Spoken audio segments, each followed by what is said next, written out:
I think having the mindset of being able to be passionate and having the capacity to allow yourself to be passionate about more than one thing in life. And those multiple things for me are community and the arts, in addition to, of course, like my family and things like that. But I think it's completely possible to exist in multiple worlds, I guess, professionally. When the opportunity for Wish came along, that was just another testament to God providing for my performer's soul. I never really closed that door, right? Mentally or emotionally. After I got over the identity crisis, I was like, well, I can be both. And that's exactly the way that I live.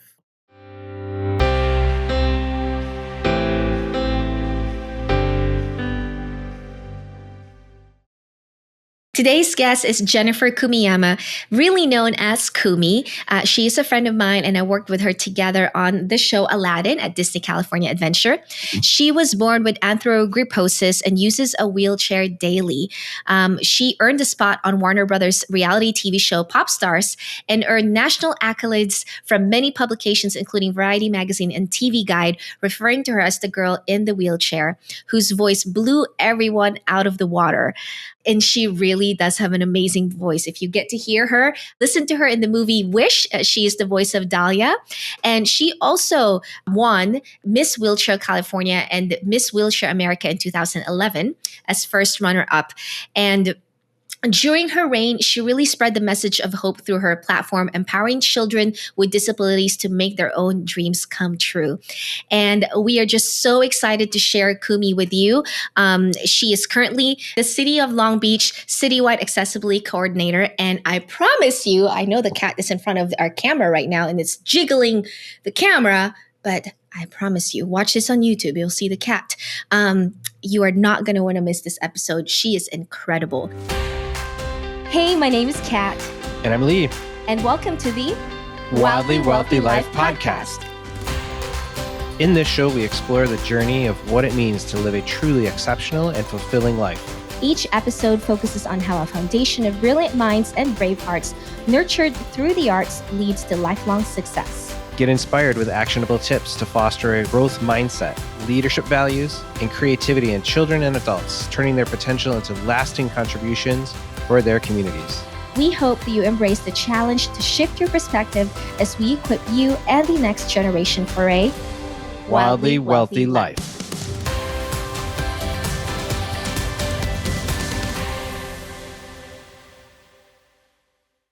Well, in a moment, we're going to bring Kumi in. But before we bring her in, babe, what was your favorite part about that interview? I liked Kumi's heart for people and her willingness to really serve her community, but also just people at large. Her connection to the youth also was really touching. I think seeing her come alive when she's working with those kids and the messaging that she's able to share with them, there's just so much in there that is really special.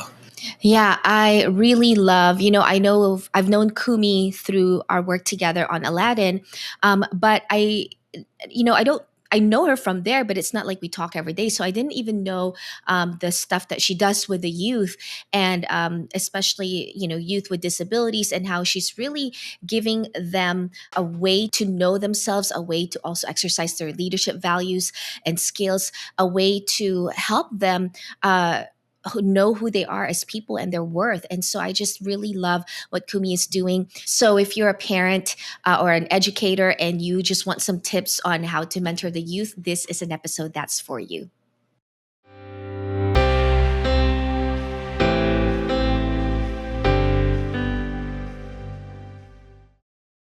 Well, Kumi, I want to get started with you have done some pretty incredible things, and it's really awesome to just watch you and just be such an inspiration to so many people around you. Knowing you from Aladdin, like everybody just loves you because you are truly like an inspiration to everybody.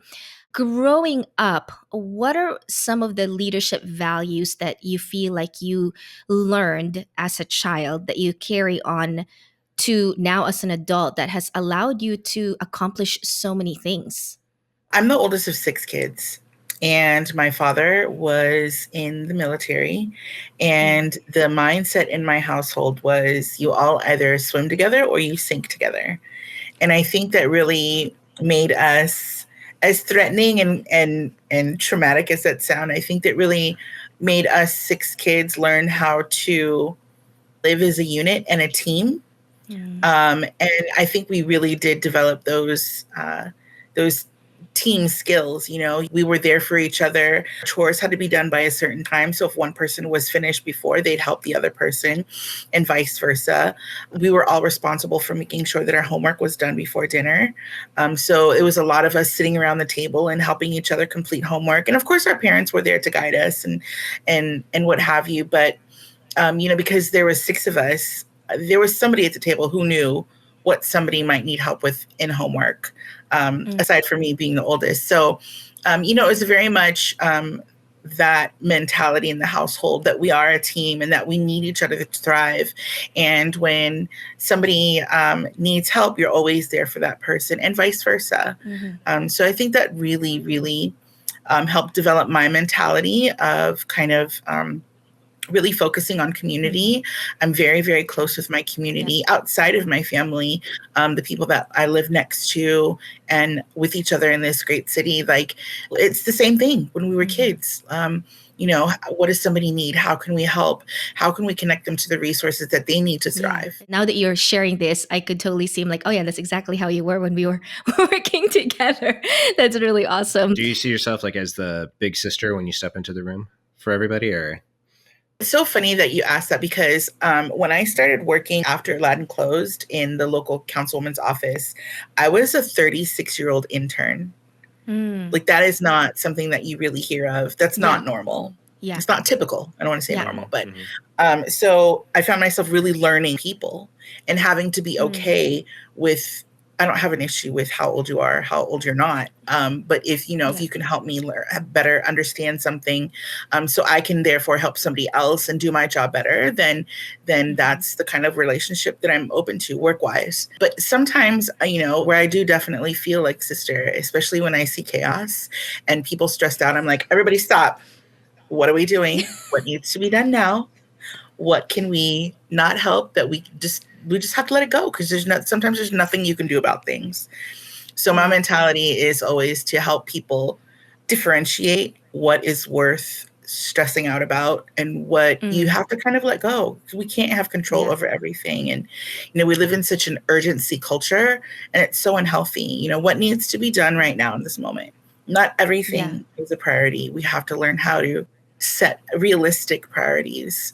Yeah. And that's already, again, another leadership skill that you have, actually being able to pinpoint what is actually important right now that's going to move the needle. And then the other thing that I really love is humility. I think humility is such a leadership trait that I think gets really overlooked. And, you know, going back to what you said about being an intern who's older, then that's not usually the case, right? But you stepped in being fully okay with learning from someone younger than you. And that really goes back to growth mindset, you know? And so as a child, just looking back, how did you develop that growth mindset, especially, you know, with your situation, right? Like, how did you grow up thinking, okay, I am enough, I can do things, I am capable, like all of these things? How did you develop that? And or did you have a mentor aside from your parents? Like, did you have like a mentor that really helped you and guide you through that? Yeah, I think it's really fortunate to grow up in an environment outside of like my immediate where like my extended family was like, that's just Kumi, and that's how she's in a wheelchair. She does things differently, or sometimes she needs help.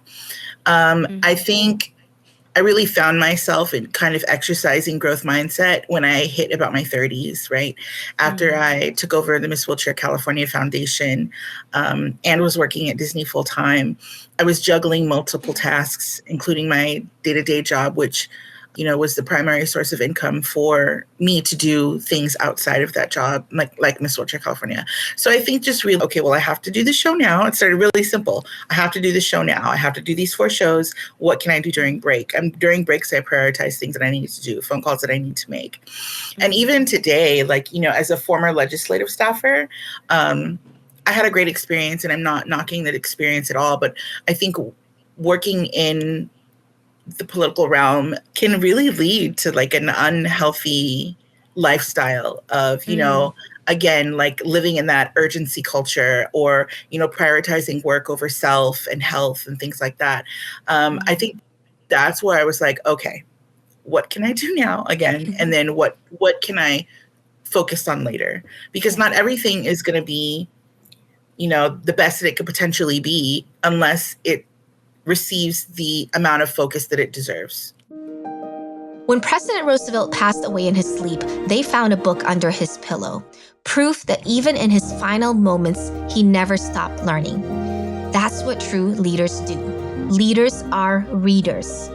If you want to grow your mindset, sharpen your skills, and become a better leader, reading is essential. I've compiled my top book recommendations, books I've personally read and applied in both business and life.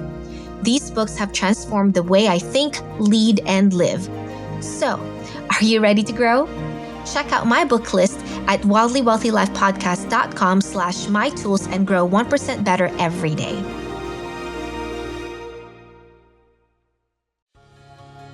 Think about the world your child will grow up in.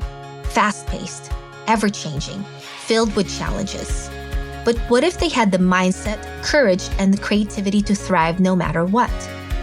At Cats, Keys & Company, we believe in shaping that future now with Brilliant Minds, Brave Hearts, our online immersive program for children where they learn leadership and a growth mindset through the magic of storytelling, movement, and music. There's a ton of leadership, mindset, and confidence training for adults. But why should your kids wait till they're adults to learn this? Your child needs these tools today before the world dictates who they should be.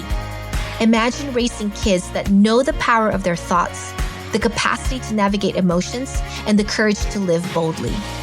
With our Brilliant Minds, Brave Hearts program, they'll learn to stand strong in who they are no matter the noise around them. Join our priority list at catskeys.com/priority and be the first to know when enrollment opens in November. Again, that's katzkeys.com/priority. I'll see you there. I have a question, because being in the politics side of things, and then the Miss Wheelchair, also with Aladdin, you've been just exposed to different levels of theater, of play, of creativity, just solving different problems in different creative ways in that. When did that creative bug kind of come to life for you? Like, where did that start in your life? I grew up in a very musical family, instrumental, vocal, and creative too. Like my mom was a very great artist, like in paint, drawing and things like that. But I think it really hit me like in middle school when we started doing like extracurriculars, like the choir, joining the band and things like that. And I grew up in a Catholic church choir and singing there. And that was really fun for me. I learned a lot there. But then in the summer when I'd visit my mom's father, my grandfather, he was Southern Baptist, and we would go to a Baptist church. And then I would sing with the choir at the Baptist church. Now that's two completely different like, types of music. I think realizing that there is more types of music out there really sparked us. And I think, my parents were like, okay, every one of the kids had something to do after school. Most of the time it was sports.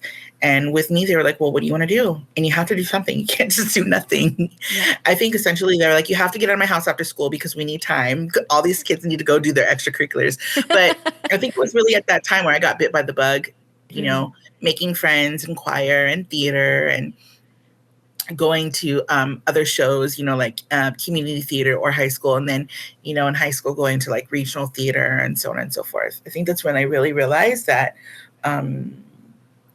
singing and performing was something that I could not live without and be happy and be satisfied. Yeah. Because you have there's like a presence about you that I always loved when I got to go to watch you guys do the Aladdin show and that, and just having you come out and just like your facial expression, just the joy of that. But it's also like, now thinking back, it's, you know, you really paved a way for other people to have that. And then now too, with Dahlia in Wish, there's just that extra layer of like your voice coming through to this like character on screen. And when we went to go see Wish, and like you were there, and just like the audience erupting and screaming and all that.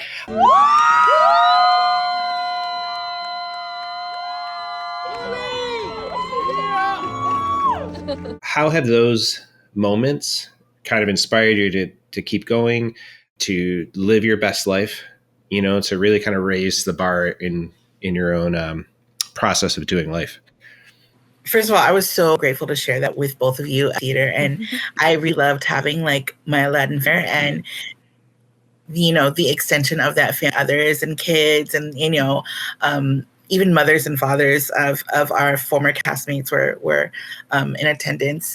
And I think that, you know, I had a real identity crisis when Aladdin ended, because I was no longer singing and performing every day. Yeah. So for 13 years, people would ask you, well, what do you do? I'm a singer. I'm a singer. I'm a performer. That's what I do. And then all of a sudden it just stops like cold turkey. There's no phase out, nothing. I'm having chills thinking about it. Yes. Yeah. You remember that? Yeah. I just have chills of that identity crisis. It's so real. Yeah. I went through that for a long time while being an intern at City Hall. I was like, what do you do now? I'm not just an unemployed person. Like, you know, I'm volunteering. I'm a community member, and I'm still a singer, and I'm still a performer. And I think having the mindset of being able to be passionate and having the capacity to allow yourself to be passionate about more than one thing in life.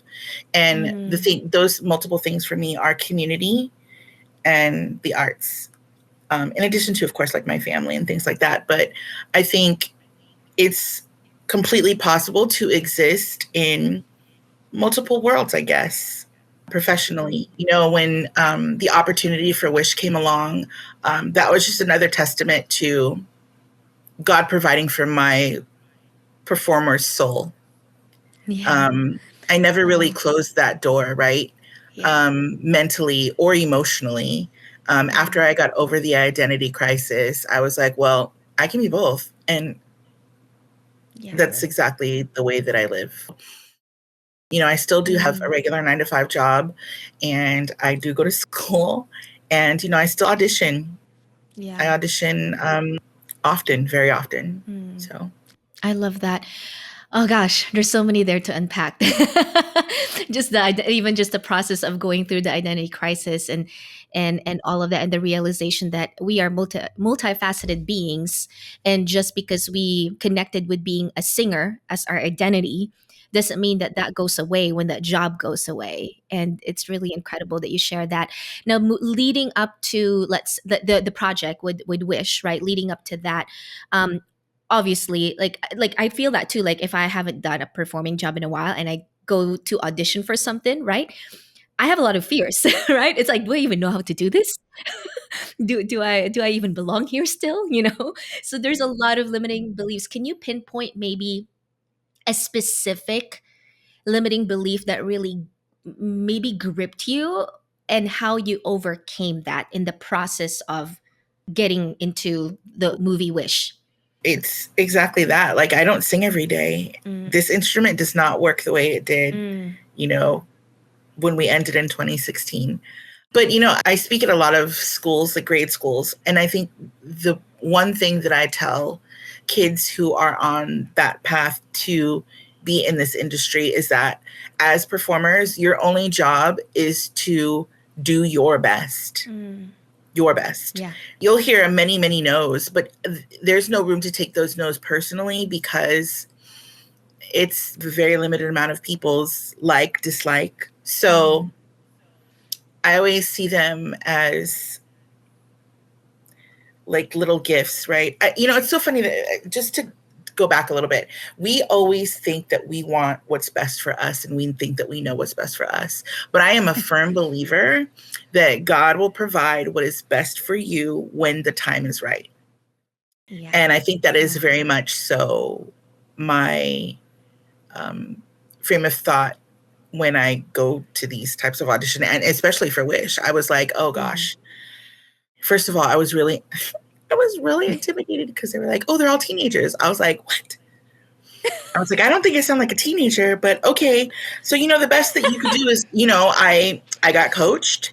You have to hone your craft constantly. And I think that people in this industry, even like people who are super successful in this industry, still train with people. It's so important to remember that there is no like cap for training when you're a performer. It's kind of like working out. You have to keep working out those muscles in your memory and in whether it be vocal or your movement to keep them at your best, at your personal best. So I love it. It was so awesome. Like, I was so shocked. I remember I was working for our former mayor at the time, and my email went off on my phone. It says audition, Disney cartoon, blah, blah, blah, blah, blah. And I was like, oh, that's cool. And then I remember going back, and my agent called me right away. And I was like, what is going on? Everybody's calling me right now. It was just blowing up. And she goes, oh, there you are. I called her back, and she was like, they want you to audition. I was like, well, what is it? She was like, well, we don't know. And I was like, oh. So, and I also make it a point, like after auditions, to make a plan.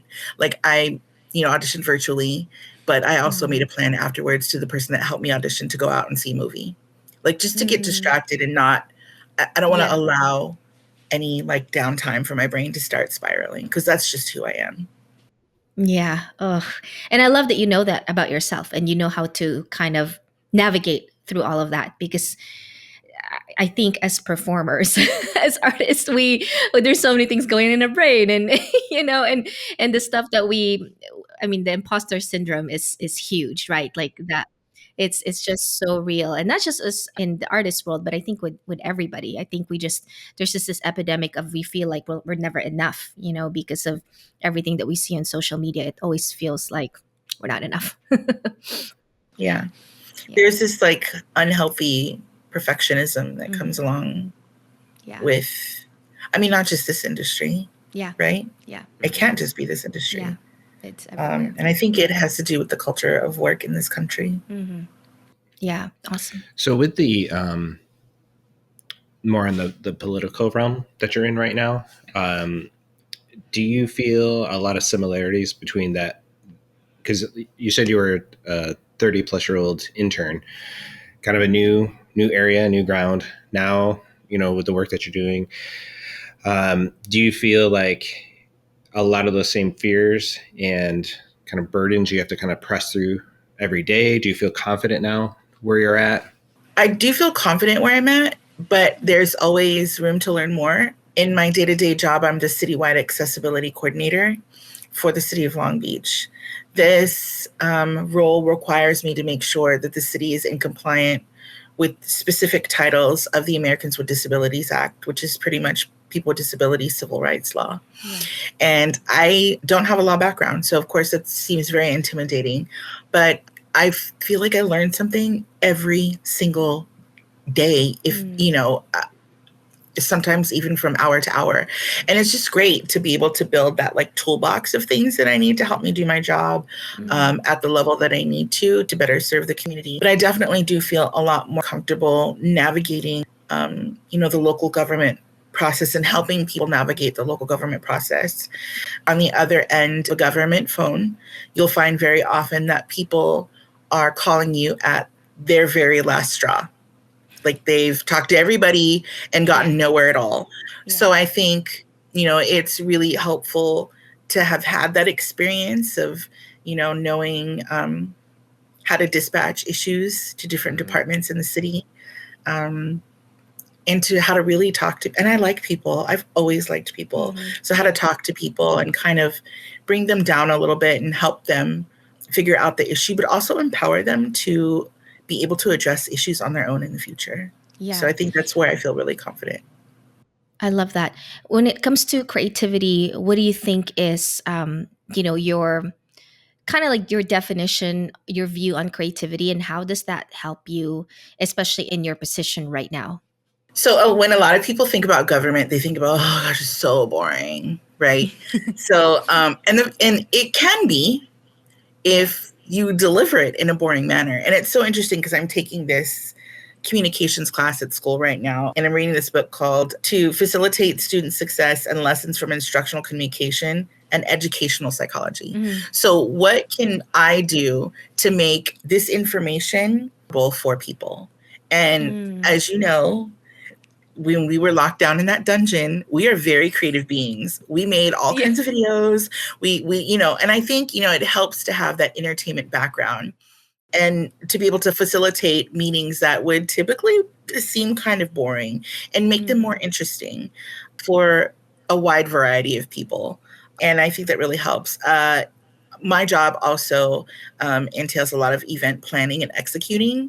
And that for me is where I feel like it can really execute or utilize my creative side, and making sure that people feel welcome and prioritized when they come to, they take these courses or these classes or attend these meetings and are connected to these resources and programs. But, it's been really helpful in the smallest of ways too. Like one time we were planning to have a state of the district event at night outside, and nobody thought that we would need a spotlight. But for months I said, we need a spotlight. And we were going the 2 days before and they were like, it's dark. I was like, you think? What do we need? And everybody was like, a spotlight. I was like, all right, thank you. They're just simple things, Yeah, they're not listening to the one who's had years performing. Come on, guys. No, nobody's going to look at somebody in the dark. So it's just funny. And of course, the spotlight was one of our former cast members. Oh. So it's nice to be able to, bring that entertainment side to this work that doesn't seem too interesting to people who aren't typically involved like this. Yeah. Was it Elijah? It was. It was like, Elisha, I need a photo booth. I need a stage. I need a spotlight. I need a DJ, and I need microphones. He's got everything. If you want, costumes, he's got everything. So yeah, he asked, he's like, do we need any wigs? I was like, no, Elijah, it's not that kind of party. But hold that thought. Let me just ask really quickly. That's for the next one. Okay. Oh, I love that. That's awesome. Are you worried your child feels defeated when things don't go their way? Do they struggle to adapt in challenging situations? My free video training is here to help. Using the SMART learning method, blending storytelling, movement, and music, we engage your child's mind, body, and heart. Through uplifting stories, interactive activities, and joyful music, your child will learn to embrace challenges as opportunities for growth. For deeper insights on the SMART learning method, check out episode 4. Download your free video training today at catskis.com/mindset and help your child shift their perspective and thrive. Again, that's katzkeys.com/mindset. Spending time with family, creating unforgettable experiences, and seeing the world are all part of living a wildly wealthy life. And that life isn't just for the crazy rich folks. It's for anyone who knows how to travel smart. This ebook from Just Get Out of Town didn't just change how I travel, it transformed my life. Lee and I flew both our parents to Paris for $200 each in first class, while others paid $1,000 in economy. Our first class flight to Taipei, just $50. In our podcast, we talk about leadership skills and how a true leader never stops learning. Because I learned this way of traveling, we now take luxurious trips as a family for 80% less than what others pay. Go to wildlywealthyLifepodcast.com/mytools to grab your copy today and start creating your own unforgettable memories around the world. Kind of going back to, you said you talk a lot to children. One of the reasons why we are putting this show back on, we had this idea about our podcast, but I think everybody in 2020 started something and then stopped and just kind of faded off, right? And so that's kind of what happened to our show. But then I'm doing this sort of shifting in like the way I teach my piano lessons. And one of the reasons why we brought this show back on is because I really want to explore with kids, right? I think some people are born with an aptitude for leadership, but it's not something that, it's impossible at all for everybody else, right? I think it can be learned. And I do think it starts with a growth mindset, right? Like if you have a growth mindset and you can always learn anything, then you can learn how to be a leader. So when you talk to kids, what are some of the things that you feel like they really need help with the most when it comes to growth mindset, or maybe a lack of leadership skills or values that they have? What is that thing that you feel like they need the most? I think there are two things that are really needed when we talk about kids and developing growth mindset and skills. One, it's their capacity to believe that they have what it takes. Mm-hmm. And two, their access to things that they think or know will help them become better leaders. So when I talk to kids, we spend a lot of time. First, we talk about our dreams and our hopes and our wishes, right? Because we're all responsible for that. Wish. Yes, we're all responsible for all of that. Yeah. But then we talk about things in their life that they see as potential roadblocks to becoming whatever it is that they want to be, and being the leader of their own life, right? Because there's some part of, our day-to-day life where we just have to lead for ourselves. Everybody does. Yeah. And I think, sharing not only the good life, but the really hard things about life, the potential hard things about life is really important too, right? Because I think people connect on the level of positivity, but we also connect on the things that brought us here. And sometimes that's not all, positive, or even things that we want to remember. So acknowledging those traumas, maybe, and those scars, and packing them away in a healthy manner, and just remembering that those are just steps is, I know it sounds really complicated, especially for children, but, we do a lot of exploring. We talk a lot about what their home lives are like, how they perceive themselves, and how they think people perceive themselves, and how they want people to perceive them. Oh, that's bad. We talk a lot about school, the hardships in school. I'm finding more and more, and I think it has a lot to do with the use of technology and just how much this generation has become dependent on it. There's like a huge gap in being socially, I don't want to use the word trained, but just socially being okay in social matters, social settings, right? Yeah. Versus text emailing or talking through a screen. Like a lot of people get a lot of anxiety at just the thought of talking to somebody face to face, or simply making a phone call. Yeah. So we address those things, and we talk about them. I love making lists. I share with them that lists are my way of making sure that I do everything that I need to do in order to have a successful day or event, or do great on a test for school. You can use lists for everything. And then we also talk about journaling. If kids don't feel that they confidently can confide in somebody, there's always a journal. Yeah. We talk about journaling. No right or wrong way to do it. Just, I call it mind dumping, soul dumping, whatever you feel needs to be put out on a piece of paper for you to visualize and see. So we talk a lot about that when I talk to kids. I'm mentoring an amazing student who's in the 5th grade, who is neurodivergent, and they're starting their own little business to get other students that have neurodivergence together in a setting where they can just talk about their life, the joys, the sadness, the highs and the lows, and how leaning on your community is really more helpful than people sometimes. Wow, that's amazing. Yeah. Question, with that role, was that something that you like volunteered to step into? Is it something that came from your time in the theater? Is it time that came, or is it a position that came from like the work that you're doing in the political realm? How'd that come to be?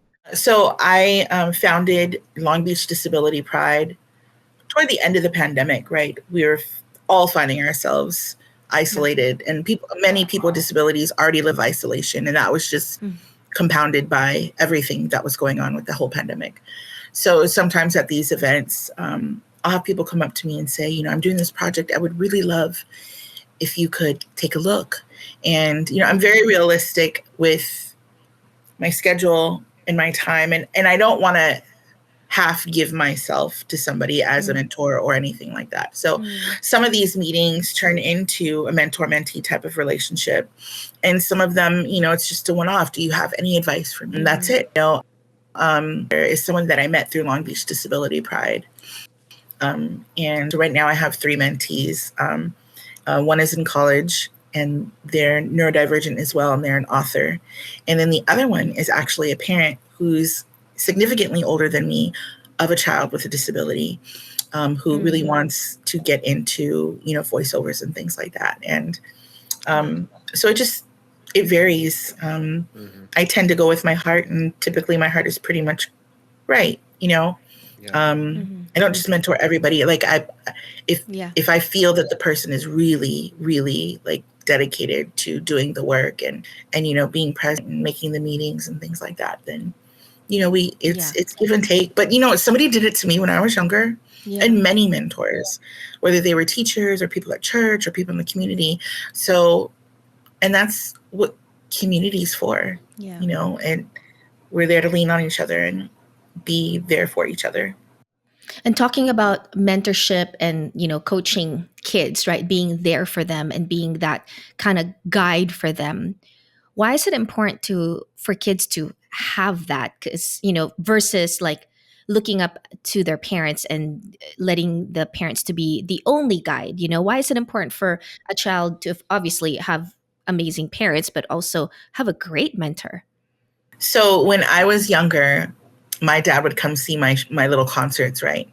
And he would say, "You're the best." And my response was, "You have to say that because you're my dad." And, you know, I think that it's important for kids to have, you know, connection with people outside of just their family, because human connection itself is important and vital for life, right? But also because to provide different perspectives, you know.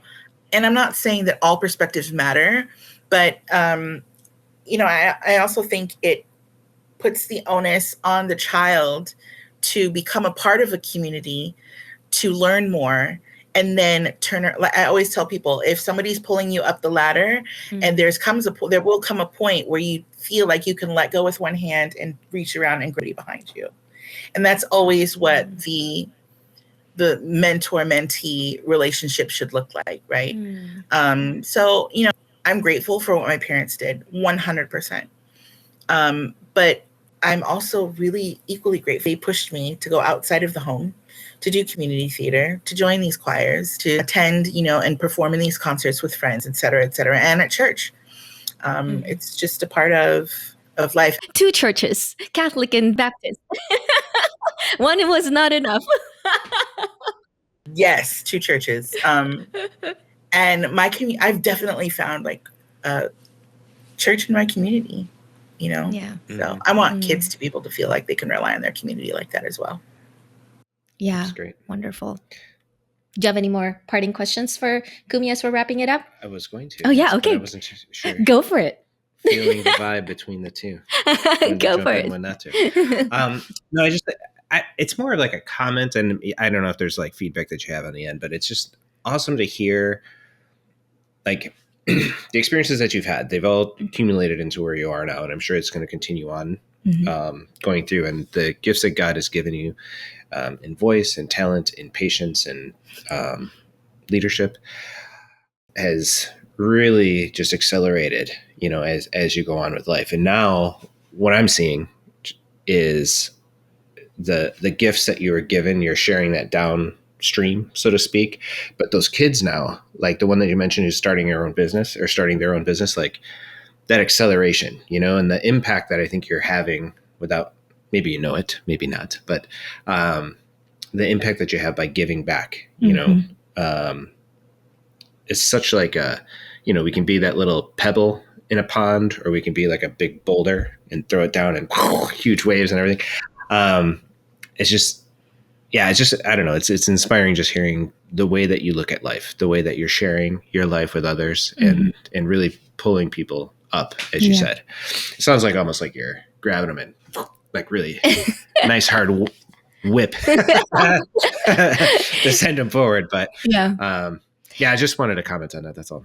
Yeah, for me too, Kumi. I mean, it's not, we don't really talk a lot, so it's like, I mean, yeah, we work together, but it's not like we talk a lot. So I was just telling Liam, like, I really am excited about this idea of like putting up the podcast again, because it gives us an opportunity to kind of just talk to people and like, hey, learn a little bit more about them. And, so some of the things that you shared, today, I mean, I didn't really know about you, and so it's just incredible to learn that and to just hear of all your experiences, a lot of it, right? And where you are now. It's really incredible. So thank you for being here. Do you have any sort of if you were to tell, especially parents, right?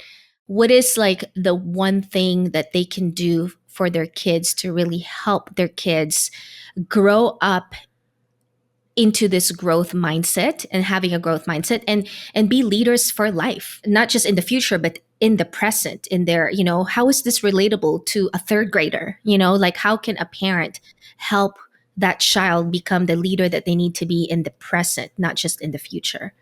Yeah, I think it really boils down to providing your child with the tools to recognize their leadership skills and opportunities to use their leadership skills. So that can be anything from, making sure you carve enough time out to finish your homework before you go outside and play. Or if you want to join that extracurricular sport, making sure your grades are at a certain level. And, even like having friends over, like, is your room clean? Is the bathroom clean? What do we typically offer people when they come over to our house? Something to drink, maybe some snacks or something like that. Like giving them real situations and treating them like they're in charge of their own life, because at some point or another they will be, and I think it really shows when people allow their kids to find that side of themselves, that leader and that little adult who, is good at planning and considers, what it takes to even play or work with other people is really, it really shows. Love that. And what is your definition of a wildly wealthy life?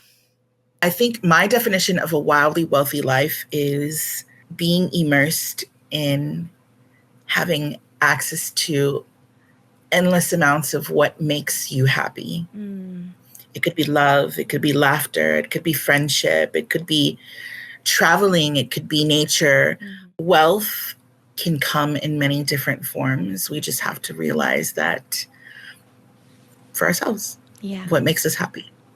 I love it. Thank you, Kumi. Thank you both so much. This is so great. I love spending time with both of you. Yay. It's really fun. Kumi, I forgot to ask one more question. Where can people find out more about you? And if there's anyone that wants to kind of get involved with what you're doing, how do they keep in touch with you? Sure. You can visit my Instagram at Kumi Rocks and send me a message, or you can email me at jnkumiyama, KUMIYAMA @gmail.com. Awesome. And is it Rocks, ROCKS? Yes, ROCKS. Because she rocks, You have to believe it, or else you do it. Exactly. 100%. You have to say it all the time. I rock. I freaking rock, okay? Wake up, look in that mirror and be like, good morning, beautiful. That's how you start your day, then that's how you start your day. Exactly. Awesome. Well, Kumi, thank you again. Yeah, thank you, Kumi. For just being with us. I really appreciate your time. Thank you all so much. Have a great one. All right, friends, that's a wrap on today's episode of Wildly Wealthy Life. We hope you're feeling fired up and ready to take on the world with your brilliant mind and brave heart. If you love this episode, make sure you hit that subscribe button on YouTube or your favorite podcast platform. It helps us keep bringing you the good stuff. And hey, while you're at it, drop us a rating or review. It takes 30 seconds? And it makes a huge difference for us. Also, if you know someone who could use a little guidance on growth mindset, leadership, and creativity, share this episode with them. Sometimes that one conversation can spark up a whole new direction. Thanks for hanging out with us today. Go out there, live wildly, be wealthy in all the ways that matter to you, and we'll catch you on the next one.